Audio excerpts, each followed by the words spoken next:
ਹੱਥਾਂ ਵਿੱਚ ਹੋਵੇ ਤੇਰਾ ਹੱਥ ਸਮਾਂ ਉੱਥੇ ਹੀ ਖਲੋ ਜਾਵੇ ਉੱਥੇ ਹੀ ਖਲੋ। আপনি যদি এরকম স্ট্যাটাস ভিডিও তৈরি করতে চান তাহলে অবশ্যই আপনি ইনশট অ্যাপ্লিকেশনটি ডাউনলোড করে ওপেন করতে হবে। তো সর্বপ্রথম আমি ইনশট অ্যাপ্লিকেশনটি ওপেন করছি। সবার প্রথমে আপনাদের ভিডিও সেকশনের উপর ক্লিক করতে হবে, দেন আপনাদের নিউ অপশনের উপর ক্লিক করতে হবে।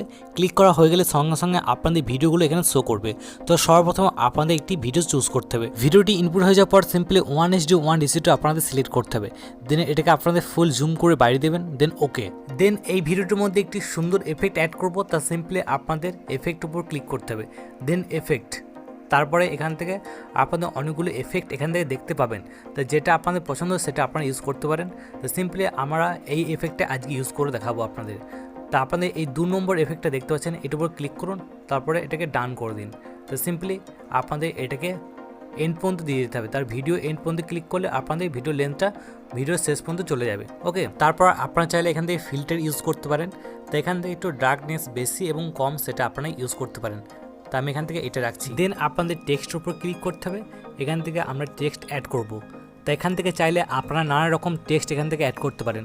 তো আমি এখান থেকে কিছু টেক্সট এখানে অ্যাড করে নিচ্ছি। আপনারা চাইলে নিজেদের মনের কোনো কথা থাকলে সেই কথাগুলো আপনারা এখান থেকে লিখতে পারেন। লেখা হয়ে গেলে ছোট্ট করে আপনাদের নিচের দিকে এইখানে জায়গাটায় আপনাদের নিয়ে আসতে হবে। তো আমি ছোটো করে এখানে অ্যাডজাস্টমেন্ট করে নিচ্ছি। দেন এখান থেকে আপনাদের সর্বপ্রথমে দেখতে পাচ্ছেন টেক্সটটা অনেক বড় হয়ে গেছে, তার জন্য আমি দুটো ভাগে ভাগ করব, দুটো লাইনে। তার জন্য এন্টার করে দেবেন। এখান থেকে আপনাদের দুটো ভাগে ভাগ হয়ে যাবে। তো আমি এখান থেকে এন্টার করে দিচ্ছি, দেখতে পাচ্ছেন দুটো ভাগ হয়ে গেছে। তারপরে এখান থেকে আপনারা ফন্ট কালার সব কিছু চেঞ্জ করতে পারেন। তো আমি এখান থেকে কালার এটাই রাখছি। আপনারা চাইলে বর্ডারটাকে চেঞ্জ করতে পারেন। দেন এখান থেকে আপনারা ফন্ট অপশানে চলে যাবেন। এখান থেকে বাংলা ফন্ট কীভাবে অ্যাড করতে হবে আমি অলরেডি ভিডিও করেছি, চাইলে আপনারা দেখতে পারেন। তো আমি এখান থেকে বাংলা ফন্ট অ্যাড করে নিলাম। তারপরে সেম প্রসেসে আপনাদের এটা এন্ড পর্যন্ত নিয়ে যেতে হবে। দেন আপনাদের এখান থেকে স্টিকার অপশান দেখতে পাচ্ছেন, এটার উপর ক্লিক করুন।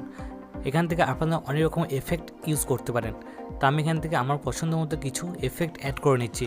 আপনারা চাইলে এখান থেকে নানা রকম এফেক্ট ইউজ করতে পারেন আপনাদের ভিডিওতে। তো সিম্পলি আমি এখান থেকে এই এফেক্টটি অ্যাড করছি। ওকে, দেন এখান থেকে আপনাদের এই জায়গাটা নিয়ে এসে আপনাদের অ্যাডজাস্টমেন্ট করে নিতে হবে। তো আমি এখান থেকে এই জায়গাটা অ্যাড করছি।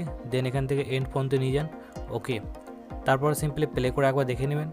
প্লে হয়ে গেলে আপনাদের এই ভিডিওটিকে সেভ করার জন্য সেভ অপশনে ক্লিক করুন। সেভ, এটা আপনাদের গ্যালারিতে সেভ হয়ে যাবে। তো চলুন, বাই।